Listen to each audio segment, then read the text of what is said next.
Ini ucapan Yesus loh. Nah, kemudian apa kata orang Kristen saat itu? Apa kata Oten? Pada hari akhir. Ini kata Yesus ini yang akan diucapkan oleh Oten. Sudah dinubuatkan oleh Yesus, sudah diceritakan oleh Yesus. Apa yang akan terjadi? Ya. Jadi kalau teman-teman bilang saya bukan Kristen sejati, oh salah. Saya Kristen sejati, saya pejuang dulu. Pasukan Kristus dulu saya. Ya. Hei Oten-Oten, orang-orang Kristen.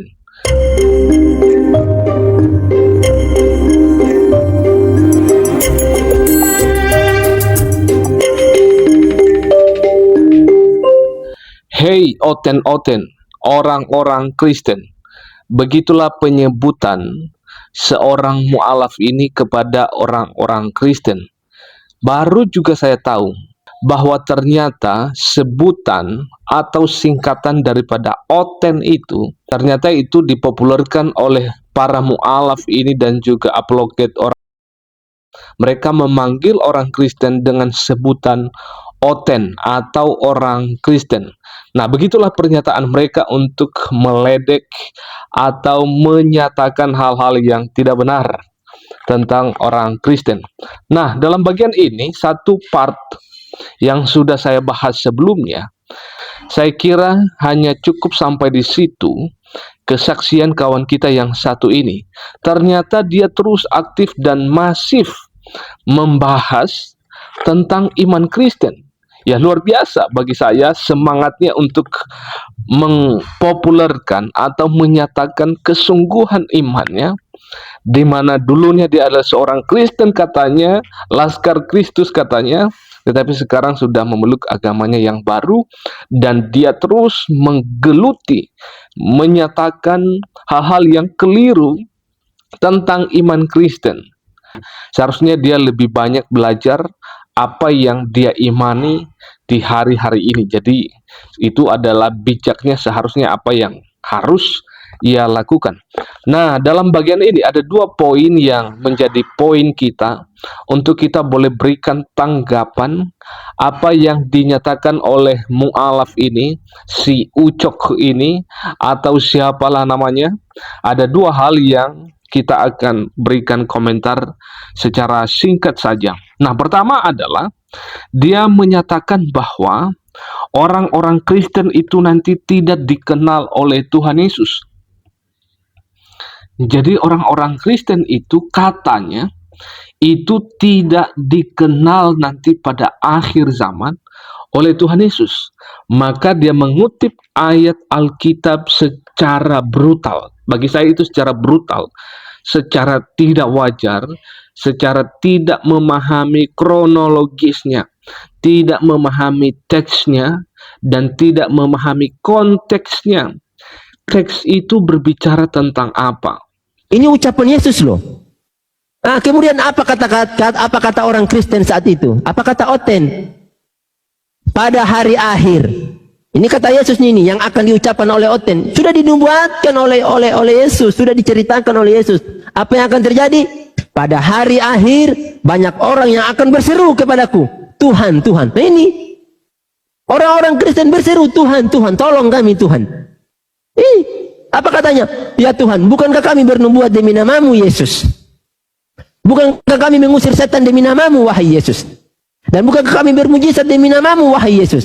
Perhatikan kata Yesus. Ini hari akhir ini. Pada waktu itulah aku akan berterus terang kepada kamu, aku tidak mengenal kamu. Loh, gak mengenal kami? Iya, kamu apa? Kristen? Ya, saya tidak kenal Kristen. Nah, di sini adalah dia mengutip Matius, itu adalah Matius pasal 7, ayatnya yang ke 21 sampai dengan 23. Ini adalah berbicara tentang adalah hal pengajaran yang sesat. Nah, saya mau katakan dulu pertama kepada kita dan menyatakan kepada kita semua, ayat yang ke-15, maka hal ini menceritakan konteks teks ini kepada kita. Ayat 15 itu apa bunyinya?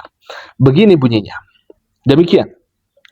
Waspadalah terhadap nabi-nabi palsu yang datang kepadamu dengan menyamar seperti domba, tetapi sesungguhnya mereka adalah serigala yang buas. Jadi teks ini adalah sebenarnya ini berbicara kepada mereka pengajar-pengajar palsu yang ada di dalam Kristen. Ini adalah berbicara kepada orang-orang Kristen yang bukan Kristen yang asli, bukan Kristen yang sungguh-sungguh menjadi orang Kristen. Mereka adalah hanya Kristen-Kristen palsu. Mereka adalah hanya pengajar-pengajar palsu. Mereka adalah orang-orang yang hanya punya motivasi yang lain menjadi orang Kristen. Memang mereka adalah melakukan mukjizat. Mereka adalah memang mengusir setan dalam nama Yesus. Tetapi mereka sesungguhnya adalah bukan orang Kristen yang baik, yang sejati, yang setia kepada Tuhan. Maka di ayat yang ke-21 itu bunyinya begini.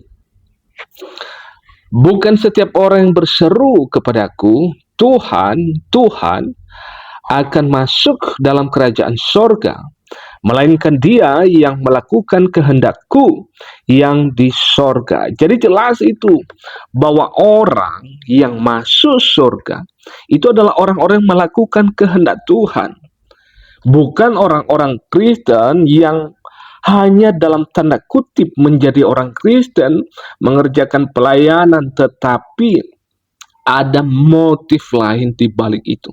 Maka mereka adalah pengajar-pengajar palsu, mereka adalah jemaat-jemaat palsu, mereka adalah seperti yang digambarkan ini adalah mereka itu adalah seperti atau menyamar seperti domba, tetapi sesungguhnya mereka adalah serigala yang buas. Jadi konteks ini adalah jelas sekali itu ditunjukkan kepada orang-orang Kristen yang palsu, bukan kepada orang-orang Kristen, bukan kepada orang-orang percaya Yesus yang sungguh-sungguh.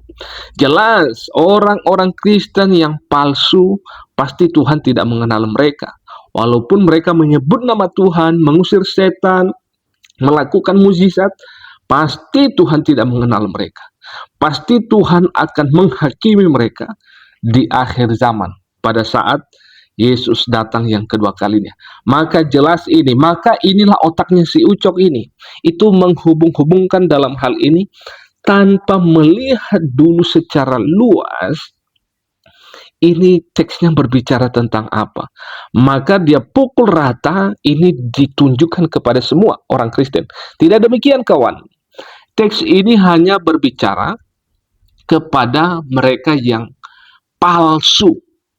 Hanya berbicara kepada mereka orang-orang Kristen yang berbulu domba, padahal mereka adalah serigala. Oke? Jadi poin yang pertama tentu adalah sudah gugur dan lu ngaco dalam bagian ini dalam memahami teks yang satu ini. Dan saran saya kalau bisa tobatlah, jangan bahas teks Alkitab kalau tidak mengerti apa makna dan apa latar belakang konteks dan makna-makna dari setiap kalimat apa yang ada di dalam Alkitab. Jadi ini adalah yang pertama yang perlu kita bahas, yang perlu kita berikan komentar dalam bagian ini. Ini hari akhir ini. Pada waktu itulah aku akan berterus terang kepada kamu, aku tidak mengenal kamu. Loh, gak mengenal kami? Iya, kamu apa? Kristen? Ya, saya tidak kenal Kristen. Iya, saya nggak pernah bawa agama Kristen.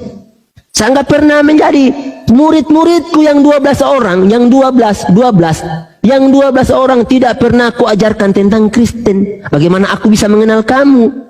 Aku bukan pengikut Kristus, aku bukan pendiri agama Kristen. Nah, poin yang kedua yang diungkapkan oleh si Ucok atau siapa ini yang murtad ini, dia menyatakan bahwa Tuhan tidak mengenal orang Kristen karena Tuhan Yesus tidak mendirikan agama Kristen.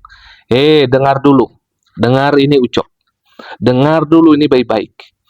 Orang Kristen itu artinya adalah pengikut Yesus. Orang Kristen artinya itu adalah percaya kepada Tuhan Yesus. Jadi itu apa yang kau ungkapkan itu jauh sekali dari panggang dengan api. Itu jauh sekali maknanya. Jadi artinya orang Kristen itu adalah orang yang mengikut Yesus atau orang yang sudah percaya sungguh-sungguh kepada Kristus, maka disebut itu adalah dia orang Kristen. Jadi ini adalah ngaco luar biasa. Makanya deh kalau aku tidak mengerti, tidak tahu apa-apa tentang Kristen, maka jangan banyak bicara, jangan banyak bacot yang tidak jelas. Mesti berhati-hati supaya apa? Supaya kita jangan keliru, jangan salah untuk mengungkapkan hal demikian. Jadi ini adalah sangat jelas bahwa orang-orang Kristen adalah artinya pengikut Yesus, orang yang sudah percaya kepada Kristus, orang yang sudah mengaku Yesus Tuhan Juru Selamat. Oke, jadi bertobatlah kawan. Sebelum Tuhan memanggil Anda, maka masih ada kesempatan untuk kembali kepadanya. Oke, teman-teman, demikian saja untuk video yang singkat ini. Dan Bapak Ibu boleh berikan tanggapan dan masukan saudara dari apa yang saya sampaikan dan juga yang disampaikan oleh si Ucok yang satu ini.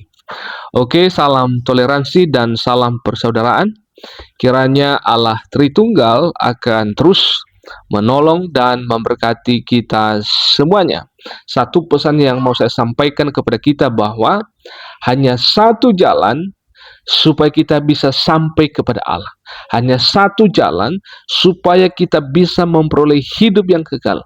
Hanya satu jalan supaya kita bisa masuk surga, hanya satu, yaitu melalui iman dan percaya kepada Kristus, mengaku dosa dan sungguh-sungguh bertobat, maka Allah yang penuh kasih, yang penuh kasih sayang itu, ketika kita nanti dipanggil olehnya kembali kepadanya, Tuhan anugerahkan keselamatan itu.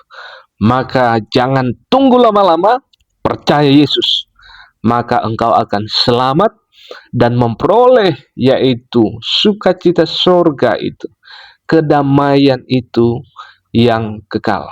Jangan lama-lama, terima dia. Tuhan akan mengampuni saudara semua. Terima kasih. Shalom.